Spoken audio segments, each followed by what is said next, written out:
Bonjour et bienvenue dans cette nouvelle vidéo, je suis Sébastien, je suis ravi de vous accueillir aujourd'hui pour une vidéo dans laquelle on va parler de taxe d'habitation et de colocation.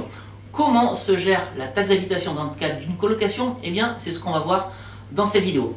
Mais avant que je vous en dise plus, avant qu'on rentre dans le vif du sujet, si vous vous retrouvez pour la première fois sur cette chaîne YouTube, eh bien, laissez-moi vous souhaiter la bienvenue. Je suis vraiment ravi de vous accueillir. N'hésitez pas à vous abonner en activant la petite cloche de façon à être informé de la publication de toutes mes nouvelles vidéos. Ici, on est sur une chaîne YouTube qui parle d'immobilier et de stratégie de location à haut rendement et des moyens que vous avez à votre disposition pour générer des revenus complémentaires en toute sécurité grâce à l'immobilier.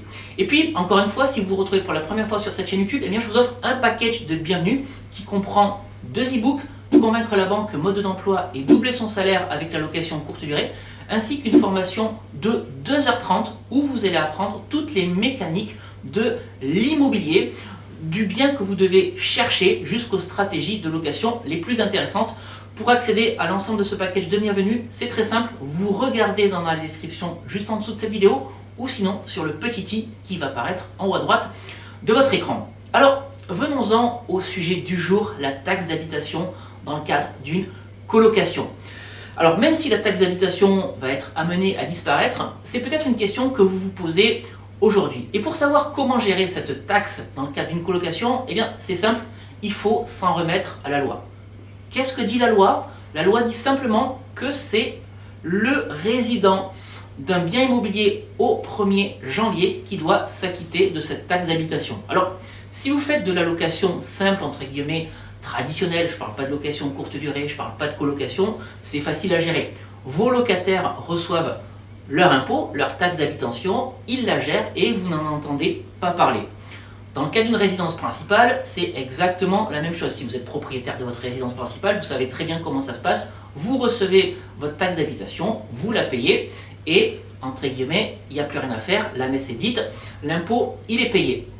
Maintenant, comment est-ce que ça se passe dans le cadre d'une colocation? Parce que si vous faites de la colocation, vous avez par exemple une colocation de 3, une colocation de 4 personnes, tous les locataires ou tous les colocataires ne rentrent pas aux mêmes dates et tous les locataires ou tous les colocataires ne sortent pas aux mêmes dates. Alors ça peut poser problème parce que ce sont les locataires au 1er janvier, comme je vous l'ai indiqué en début de vidéo il y a quelques instants, qui doivent s'acquitter de cette taxe d'habitation ou de cet impôt. Et bien là encore, il faut tout simplement s'en remettre à ce que dit la loi. Ce sont les personnes présentes au 1er janvier qui doivent s'acquitter de cette taxe. Alors vous allez me dire comment ça se passe, parce qu'au moment où la taxe va tomber, eh bien, les colocataires qui étaient là au 1er janvier ne seront peut-être plus là. Eh bien, ce que vous devez faire, en fait, c'est à partir du moment où vous avez des gens qui quittent votre logement, votre colocation, encore une fois qu'on parle d'une maison ou d'un appartement, eh bien, c'est demander systématiquement les coordonnées ou les futures coordonnées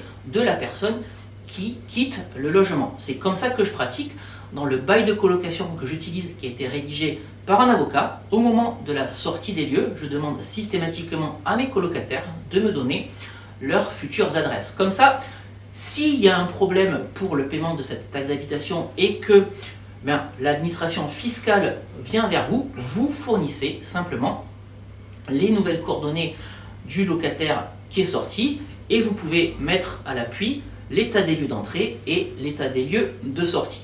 Voilà comment faire pour impliquer vos colocataires dans le paiement de la taxe d'habitation.